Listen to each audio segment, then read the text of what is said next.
Now let's dive into the big one. The meta interview is coming up. How was that interview process? Break it down for us. I was scared. I'm not gonna lie to you. I was scared because I just didn't know what they were looking for. And now that I know, I'm telling you this for free, y'all. They're looking for What would your advice be for someone that's looking for new grad positions? Yeah, sure. I'll pull up a website, I'll make a portfolio website for myself, but I haven't done any big internships in the past, or let's just assume I've done none. How's the technical interview process for a product design internship? our technicals is a bit different to, typically like software engineering ones. There's Yeah. like a one definite answer. So let me tell you how mine went. Figma apparently is investing very heavily in these LLMs. What do you think is the future of product design? Such a common fear, bro. Hey Yasmin, how's it going? Hi, how are you? I'm good. I'm good. Yasmin, if I'm not mistaken, you recently graduated, right? Class of 2024, we finally made it. Let's go. So how's things been after graduation? Honestly, like post grad moves, I I'm trying to battle the lack of vacations that we have now. Like there's no more 1 month winter holidays, there's no more 1 week holidays. Like work gives you 1 day of Thanksgiving and that's it. And so I'm like kind of depressed about that. Yeah, I mean, even if it's unlimited PTO, it's not really unlimited, right? It's Like, not. yeah, I know. So let's get right into it, Yasmin. I mean, your resume is star-studded. Like, I have seen so many resumes. And honestly, I can't, like, nothing else comes in my head when I'm like, huh, what would be a better resume than Yasmin's in product design? Your resume is awesome. So to give our viewers some context, she was a design and marketing lead intern at Twitter 3 years ago. And then she was a product design intern at Meta. Then she was a UX design intern at Expedia. And if that's not enough, she's incoming at JP Morgan Chase, and that's her full-time product design as well. Is that the title?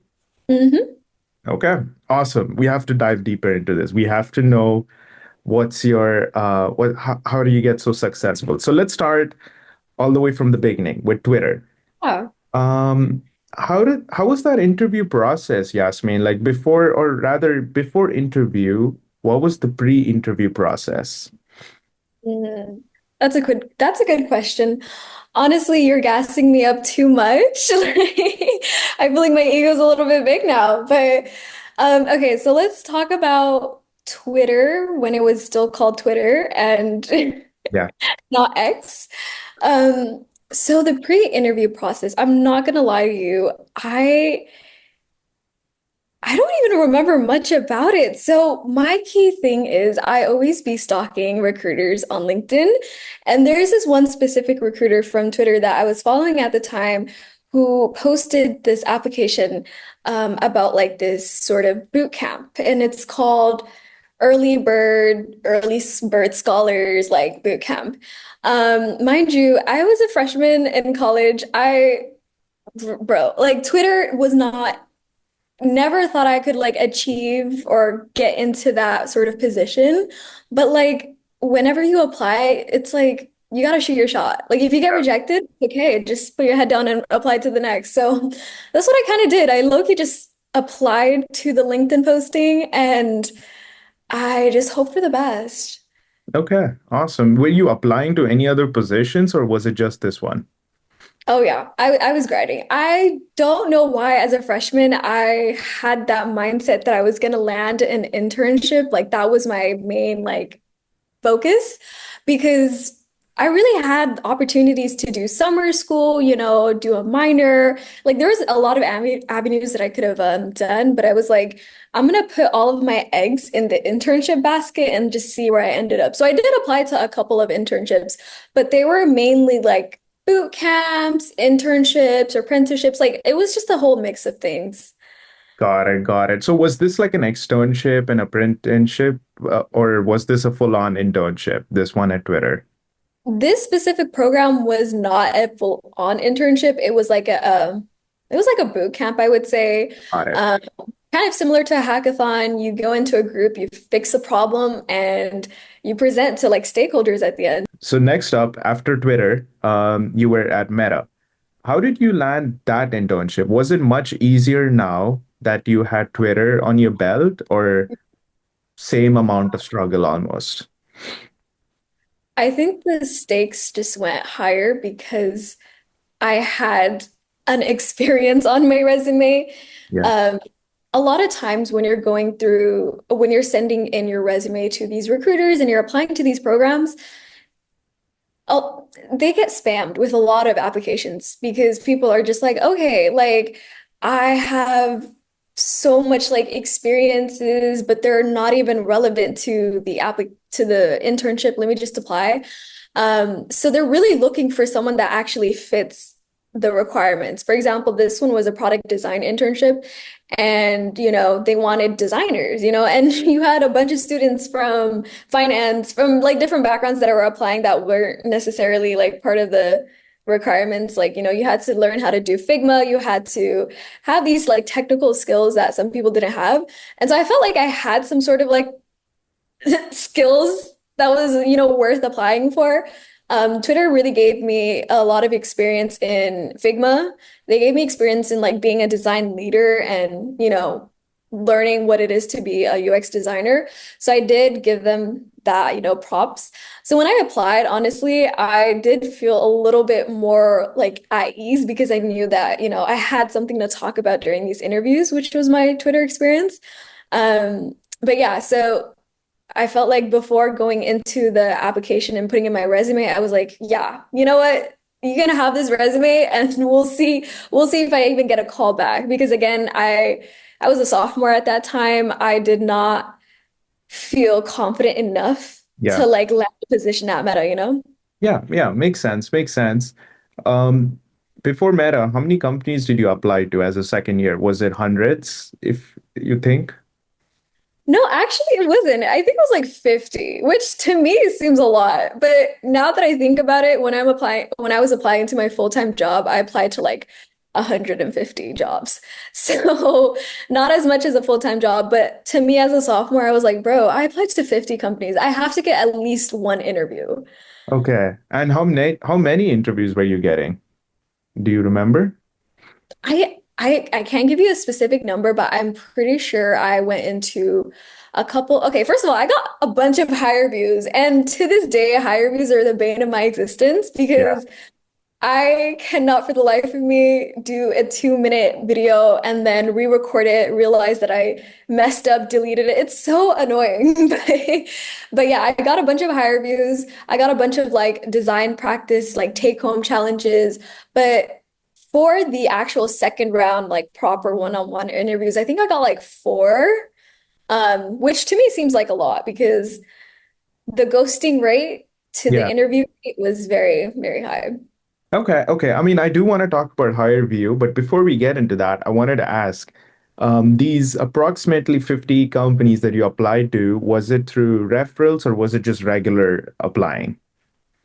Most of them, I would say like 80% of them were through LinkedIn, just straight LinkedIn, Oh, cold applying.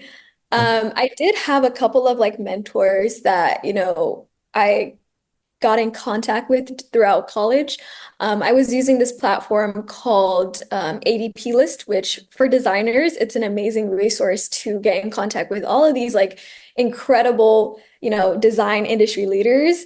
And I'm just like, hey, since you're my mentor, do you want to give me a referral? And yeah, so I got a couple through those, but most of them were just through LinkedIn. No way. That's super cool. So I haven't heard of that platform. Is it free for people to use or is it like a subscription model? It's completely free. No way.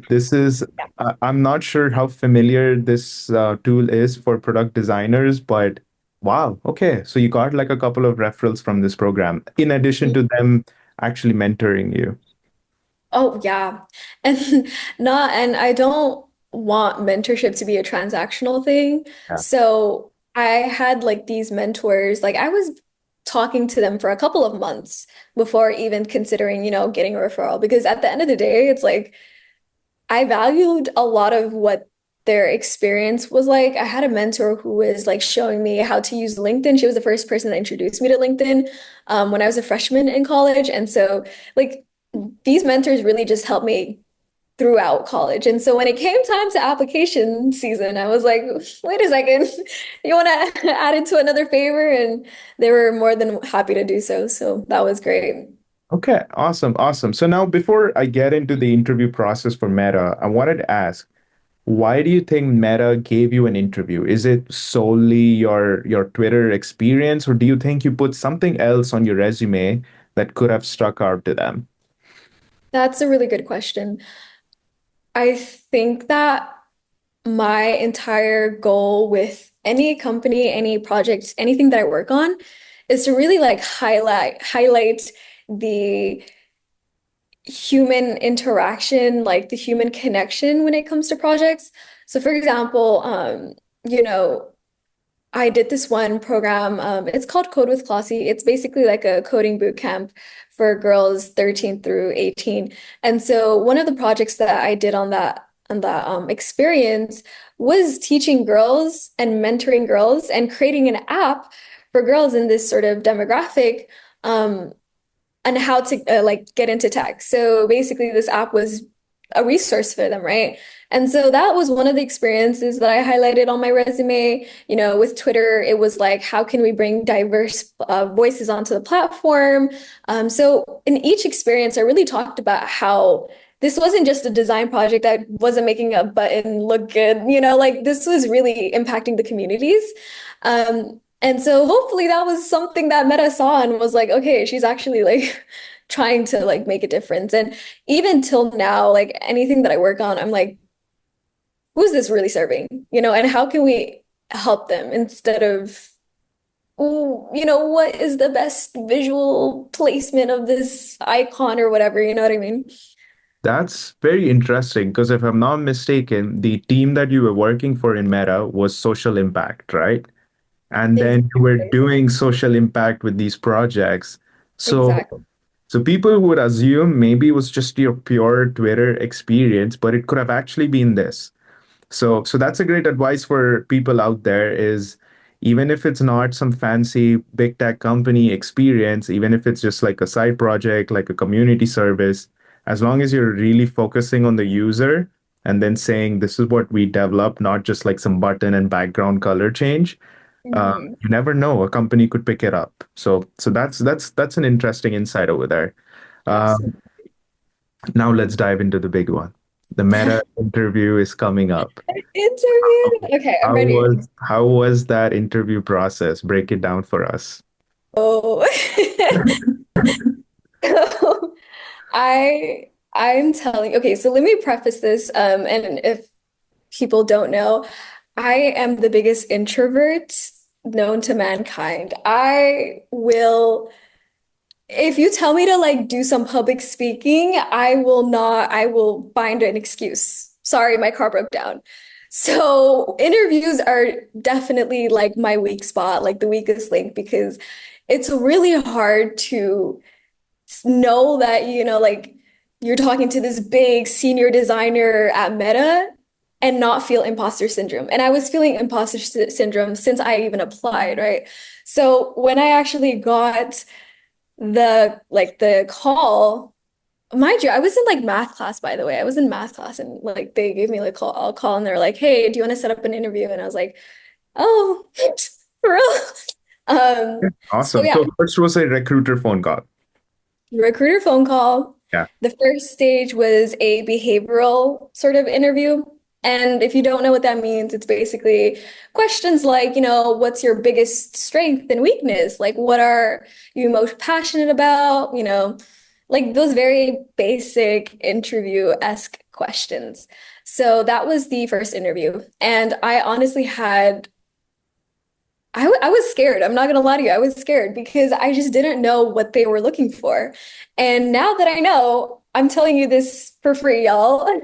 They're looking for authenticness. They're looking for genuine people who are willing to learn and be passionate, right, about design, specifically for this internship. But I feel like just all around, right? So when I was talking to them, you can hear my voice like start to change from like nervous, like I wasn't scared, I wasn't like sure if I should open up. And then by the end of the interview, and this was also like a product of my interviewee being so, interviewer, sorry, my interviewer being so like friendly and outgoing. I was really just having a conversation, and it didn't even feel like an interview at that point. But just to recap, the behavioral interview, they were just asking me like questions about my resume, kind of getting to know me, getting to know what kind of a designer I am, and how well I can work with Mhm. people on a team. So that was the first part of the interview. And then, you know, I had to wait for the technical round. So there was two rounds. There was the behavioral and then the Real and technicals. technical. Okay. Okay. So let's break this down. Phone screen. I mean, I guess you didn't have time to prepare. You said you were just coming out of a math class. So it's probably just 20 minutes, just, I'm assuming, verifying your information on your resume, just a very quick scan. Yep, and I sent in my website as well, which had more details about the projects that I was on. So Okay. I'm pretty sure the recruiter took a look at that and was like, I've got some questions to ask her. Okay. Okay. Now your behavioral is coming up. I'm assuming you had some time to prepare it, maybe a couple of days to prepare. Okay, cool. Yep, yep, yep. So how did you prepare for this, Yasmin? What was the strategy for this? My strategy was going online and searching up questions like, what are Facebook's like product design interviewer questions? Yeah. And I actually came across a book, which is amazing. It's basically called like I forgot the name of it like specifically, but search up the product design interviewer guide or interview guide. Basically, that book just gives you really practical information about, technical product design questions, but a bit of like behavioral questions as well. Yeah. It's geared to more like senior product designers, but I was looking at that and I was trying to kind of get a better sense of like what they would ask me. But I think the biggest resource that really just helped me was going online and just searching up questions, like just general behavioral questions. That's where I encountered the STAR method, like kind of these basic interview method questions. And bro, I was winging it. Like I was genuinely just winging it. I think my also like a big tip I learned throughout the process was just writing down my answers and then just like memorizing it or rehearsing it. But because by the time I got to talking with them on the phone and doing this behavioral interview, I really forgot what I just wrote down. Like it's one of those things where you have like test anxiety and you're like, I literally forgot what I studied for. But some key words kind of jogs your memory back. So for example, like one of the questions could be like, what's your greatest accomplishment in a project? And I remember like greatest accomplishment, and I just think back to the answer that I remember writing down, and I'm like, okay, let me wing the rest, right? So that's basically like a bunch of things that I put together to kind of prepare me for this behavioral interview. But the biggest thing at the end of the day is that it's a conversation. They're Yeah. getting to know you, and there's no right answer. You know, everyone is a different designer. Everyone has like different methods when they're in a project. All the recruiter is trying to know is like, can they do well at this company? Obviously, Meta is a fast-paced company. The team that I was on, it's they're doing heavy work, right? And so I think the recruiter is just trying to get to understand if I can fit into this role, right? Yeah. Yeah. Makes sense. Makes sense. And then once you pass through the behavioral round, which was with a VP or like a senior manager, I'm assuming, what happens? How's the technical interview process for a product design internship? Yeah, so our technicals is a bit different to, typically like software engineering ones where you have like a whiteboard, you're coding a project, there's Yeah. like a one definite answer. For ours, it's not really like a definite answer. So let me tell you how mine went. So there's two parts to this. The first part was our portfolio showing thingy, which basically the interviewer pulls up your website or pulls up your portfolio that you have submitted earlier and is like, okay, so walk me through this project, you know? So it's a matter of just knowing and understanding what value you accomplished during that project. So for me, I was talking about Twitter, I was talking about Code with Classy, I was talking about the projects that I had worked on previously and really emphasizing what I did specifically to contribute. A lot of people make the mistake of saying, oh, we as a team, did this design research thing and we did this and that. And it's like the interviewer wants to know what you did specifically. Yeah. So that's what I did. So I kind of like rehearsed, looked over my website a little bit, make sure the design of it was obviously well. I mean, you can't not have a good website as a UX designer, right? Yeah. So yeah, so that was the first part, the portfolio showing, and then the second part is an interesting, which I kind of like as an interview tool. Yeah. It's an app critique. So Facebook specifically did this one. I don't think other companies that I interviewed with had like an app critique, but what they did was there's a list of apps online I found on Reddit that Facebook typically goes for when it comes to like critiquing apps. But during the actual interview, my interviewer was like, you know what, pull up your phone and let's choose an app together and basically critique it. Critique the design of it, critique, the placement of certain things, like kind of just do a overall like, what do you think of this app? And um, the app you choose is very important, I'll tell you that. Um, Yeah. if you had to choose an app, what app would you choose? I personally would use Spotify because I use Spotify a lot. Is that a good answer? That was the app that I did, which is Wait. Okay. I did, yeah, I Awesome. did Okay. Spotify, which Okay. is so amazing because Spotify's UI is completely like amazing. It's so nice to critique it because like Yeah. it's a good app. It functions A good well. app, but I can see like, where there's room for Exactly. improvement. Yeah. Exactly, exactly. It's not perfect, which is Yeah. amazing. I had to first make sure my interviewer was not an Apple Music user, which no shade to Apple Music people, but I didn't know if she had Spotify. Yeah. Thankfully, we were on the same page, so we pulled up Spotify together, and we were basically looking at, how the design of the app looked like, and it was such an easy interview because I was really passionate about this app. Like I use it every day. Like I've been critiquing this app ever since I've been using it, right? So it really just came naturally to me.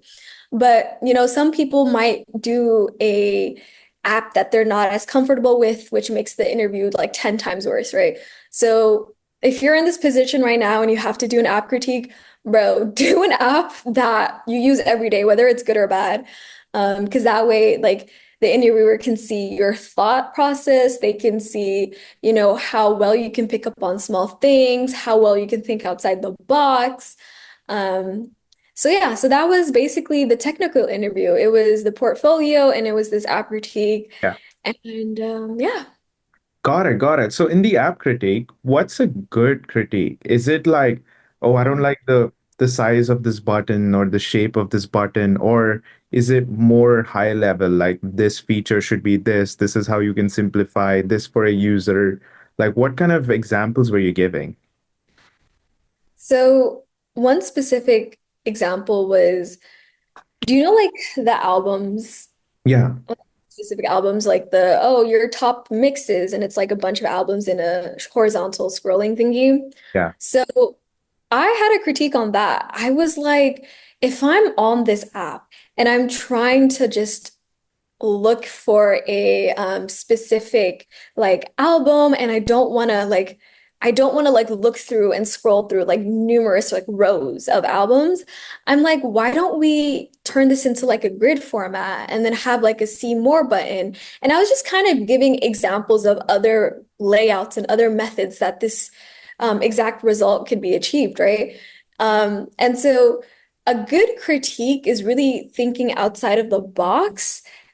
Obviously Spotify has a huge design org and they're doing amazing things, So it's not necessarily like this color looks weird or this button could be a square instead of a circle. It's more or less like what is the most optimal way you can redesign this Spotify feature or something, like giving alternative solutions, and also just giving examples of what they did do right, and it gives the interviewer a good sense of oh, like Yasmin knows how, you know, an intuitive layout looks like. You know what I mean? So it's not necessarily like small visual tweaks. It's Yeah. kind of outside of the box. Got it, got it. So how do you prepare for this technical round, Yasmin? Imagine you had like just a day or 2 days. There's not much you can do here, right? Because it looks like it's genuinely testing your complete UI UX understanding, and that's not something you can cram up in a day or two, or you can. So if you had an interview coming up, and let's say you don't know exactly what they're gonna ask, how would you prepare for this? Like, what can you do? Specifically for the app critique. Yeah, the app critique, the technical round where they ask you to pull up your portfolio. I mean, it's just things that you can't really prepare for, right? Like it's done. Like you can't really do much.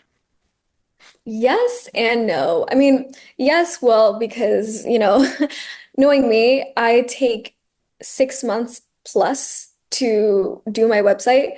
I hate making a website. It's like literally the bane of my existence. And so every time I have to do like a recruiting cycle, I always change up my website. So that's one of those things that you can't do a week ahead of time to prepare for an interview. But what you can do is honestly like practice being a critiquer, being a design critiquer. Is that even a word? I don't even know.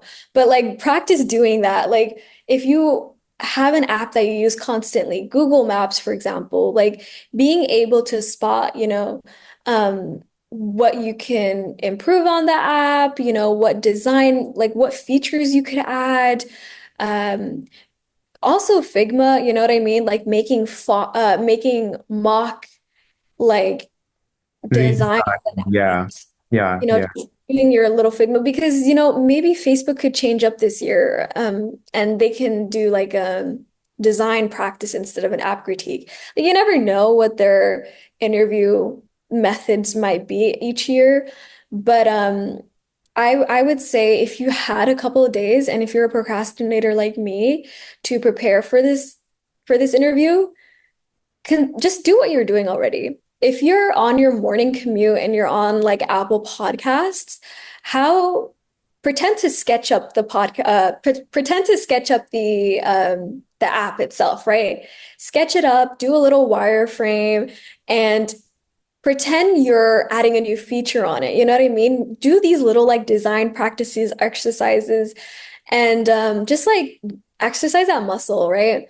Um, I would also practice talking out loud, especially when you're communicating your design choices, because that's what you're doing in the interview. You know what I mean? You're not staring at an app and you're like, you have to actually think out loud and think through your thought process. And the more articulate you can be, the easier it is for your interviewer to understand, follow along, and rank you up in the hiring chart or whatever they use.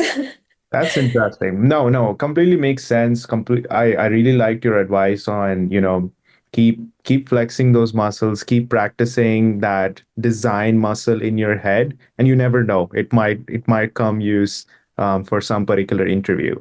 Is this something that's kind of become a standard? Because I'm sure you have done so many interviews now. Has it always been, technical rounds usually talk about your website, talk about your portfolio, or some kind of app web critique? Yeah, I feel like the biggest thing I stress about in each of my interviews is talking about my experiences. Mhm. Because, like I said before, I really focus on like the human element of the projects that I'm doing. And a lot of times I just be yapping and it doesn't really have no rhyme or reason. And so the biggest thing that I had to learn through all of these um, interviews is doing the STAR method, having a very specific problem, like what is the task, what is the action, what is the result, and being very concise, direct, but still empathetic on the projects that I'm working on, right? So that's like the biggest thing in each interview. If you know how to talk about your projects and actually have a clear result and what you did, bro, the interviewer is gonna like you. Like they that's what they're looking for. They're looking to see like what you've done specifically and how you can be a benefit and value to their company, right? Um, and so behavioral rounds are definitely my hardest ones. Technical rounds is just honestly design practice. If you like me, because I did not major in anything designy, I was a computer science major for 2 years and then I switched to cognitive science. I have a more technical psychology background, but nothing related to Figma. So with Figma, I had to learn that during my internships and experiences. So within this recruiting period, I was kind of doing Figma on the side. That's one of those things where you just have to constantly practice. But yeah. Okay, okay, interesting. Did you see an interview difference in internship versus full time? Was it very similar or significant difference Bro, the stakes are so much higher. And I said this before, the stakes are just higher every every area time? you go into. Yeah, because with my boot camp freshman year experience, they weren't expecting much. Like I was just a freshman. I had barely any classes that I've taken at college, much less internships, right? But when I was a sophomore and I was applying to Meta and all these other internships, they were like, okay, like you've been in college for like about a year now. Like what projects have you done? But again, we're still not expecting much. And then when I was a junior year, that's when I applied to so many internships. I was going through like not I, like the whole market was going through a hiring freeze crisis. And so I applied to so many internships during that time.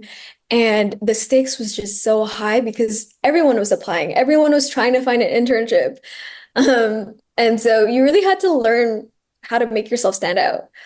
So that was that. And then comparing that to the full time, it's like you're applying to a job now. You can't be playing around. You need a proper website. You need a proper brand. This is something that people really don't talk about, but you need to be on LinkedIn. You need to be posted up on LinkedIn with at least some sort of professional looking picture, experiences, a couple of posts, something to make yourself look like you're active on Yeah, LinkedIn. yeah. Uh, Full-timers, the recruiters are really looking for someone who's established, but again, not too much expectations because again, you just graduated college, right? So that's I feel like that's the biggest difference. Got it, got it. But what would your advice be for someone that's looking for new grad positions? Yeah, sure. I'll pull up a website, I'll make a portfolio website for myself, but I haven't done any big internships in the past, or let's just assume I've done none. Yeah, I just have a bunch of academic and personal projects. Am I screwed? Is there something I can do? that's such a common fear, bro. And like everyone has an experience. Let me tell you that. Like, it doesn't have to be a fancy internship. And in fact, like, not a lot of people have fancy internships to get themselves into the door. What you do have are opportunities, whether it be, finessing your way into a hackathon, finessing your way into a volunteering program, being able to like if you're a designer, and I'll speak within that lens, if you're designing a website for a small business, or you're doing some sort of like case study of a company or some sort of experience that you're doing just on the side on your own, that's an experience. Put that on your resume.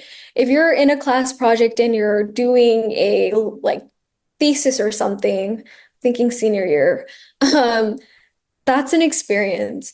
If you're literally doing photography on the side, but you built up your business, your website, your sort of marketing, these Yeah. things. That's an experience. It doesn't have to be a fancy internship. The only thing is, like, you have to know how to talk about it. You have to know, like, how to sell that experience. So, for example, if you have a class project that you did, you have to talk about, like, specifically what you did to lead that project from idea to launch, right? If you're working within a group, like, what were your responsibilities? And like, like how did that like value or make up the entire project? So yeah, being able to talk about the experiences that you do have is important. Um, but again, like you gotta find opportunities. I think like senior year is interesting too because at least for me, I was going through senioritis. Like I had barely any classes. I was full-time grinding on LinkedIn, like applying to like I told you like 150 companies. And for each company, I was changing up slightly my resume. Like I wasn't making 150 resumes, but I was changing it up based on the role. Like I didn't apply to UX design position specifically. I was also doing some sort of like a marketing position. I was doing like content strategy, like a Yeah. bunch of things just to sort of get a interview. And it's a full-time job. Like being a senior and applying to college or applying to college, applying to jobs, that's a full-time job. Got it, got it. So I'm curious, for someone with your background, if you applied to 150 companies, how many interviews were you getting? That is a good question. I can't give you a number again because I don't remember, but I did, bro, I made a spreadsheet, which hot tip, Praxis? tracking, Yeah, tra tracking these internships and like the application status. It's a very humbling process. yeah. Because again, it's really satisfying ticking off whether you got answer or not. But looking back at it now, I'm like, I got burnt out so easily because I was applying to anything and everything. Um, but yeah, but for the interview specifically, dude, I don't even remember. Like if you were to say in terms of percentage, would you say it was like you were getting 5% interviews for every 100 you applied?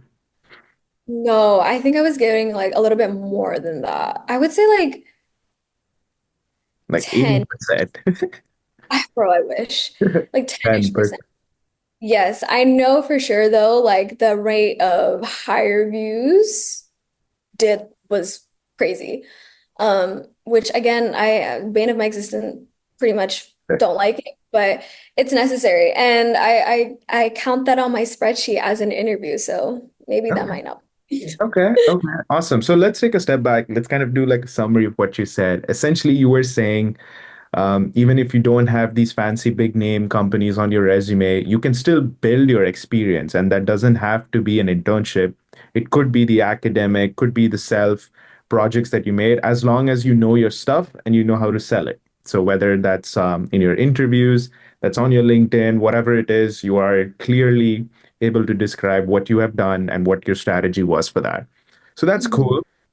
But now my question is, because people ask this to me, hey, Hanan, cool, I'll do all of this, but I'm just not getting any interviews. Now, what do I do? How do I get at least one interview?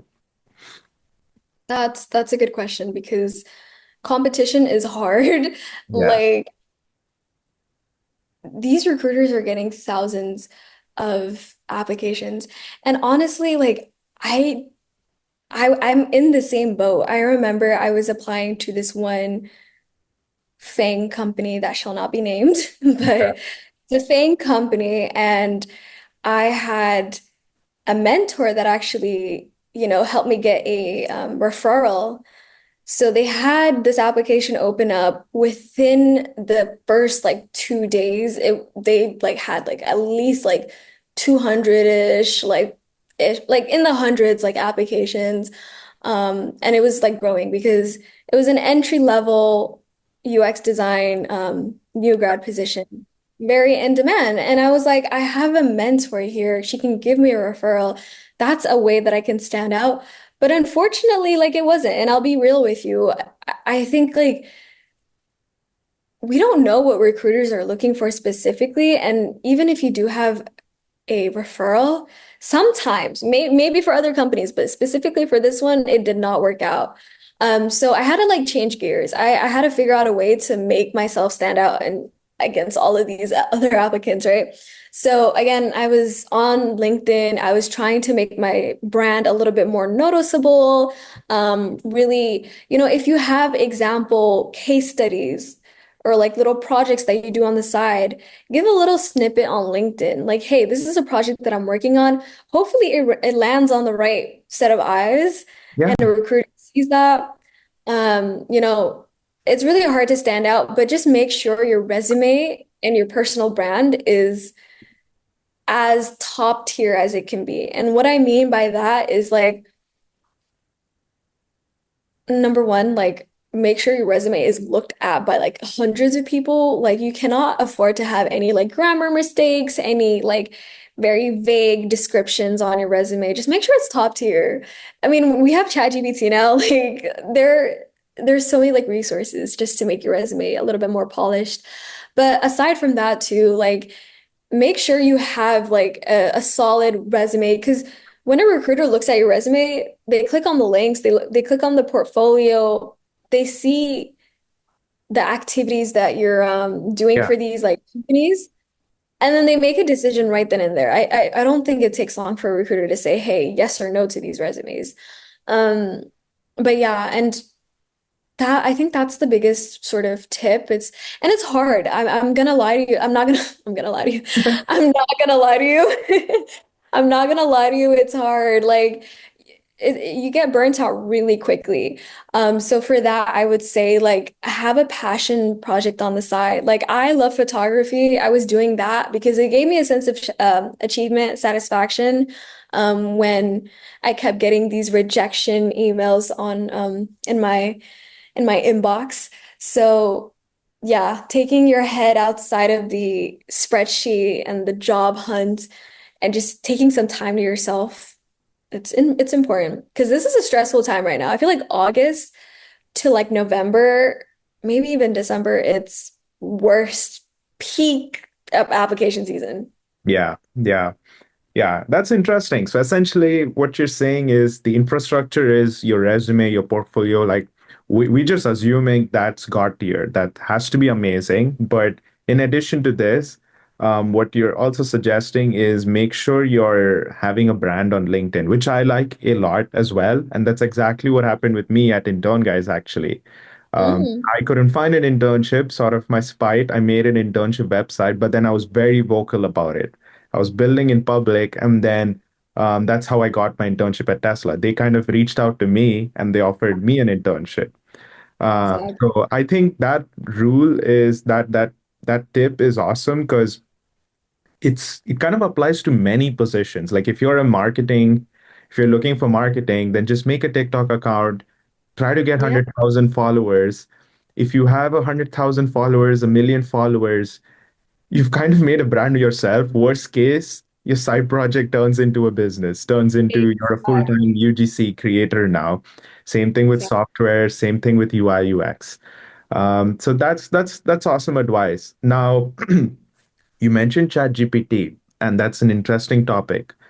Um, ChatGPT now has the ability to generate images, right? And then there's tools like Midjourney which are able to generate complete animations or even elements of movies. Oh, yeah. And then now Figma apparently is investing very heavily in these LLMs. So maybe there might be complete automation in product design. But I wanted to ask, from your point of view, what do you think is the future of product design? Do you think it's this um, kind of like a handshake synergy between human and AI? Or do you think there's going to be 60-70% AI and like humans are just kind of like calling it and just telling it like, in a Picasso art, make this website homepage for me. Like, what do you think is the future of product design with AI? That's a really good question because I love AI. I'm actually an advocate for these new technologies because simply makes your life easier. I can't tell you how many times I've used ChatGPT just to plan my day, and then much more than that too. But like for product design, I think the answer is quite different when you think of like software engineering and coding versus product design, because at the end of the day, with design, you need a human eye. You need a human eye to tell you what's right and what's wrong and what works and what doesn't. We have experiences because we use apps every single day. Like we know like what the right user interaction is because we interact with apps on the daily. Like if you think of Spotify again, for example, and you see that they implemented this new feature, but it's a little buggy, like you'll pick up on that. You're able to understand what works for you as a user. So I think that's like one of the things that like AI really cannot replicate, even though it does do really good things a lot of the time. At the end of the day, you need to be the puppet master instead of the puppet.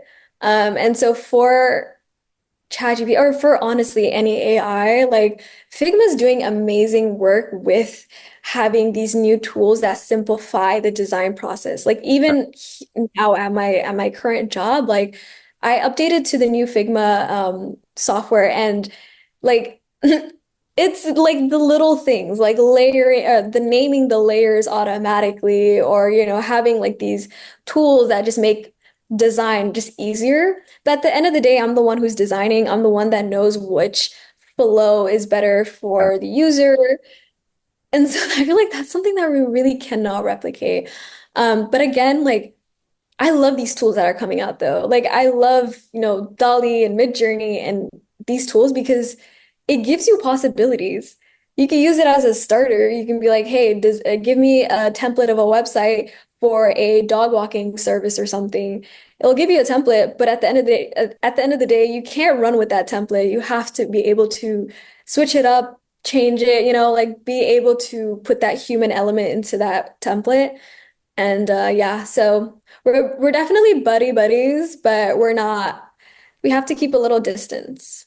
Hopefully, yeah, because y'all are the creative people. Y'all give the website you give a website the soul, I would say.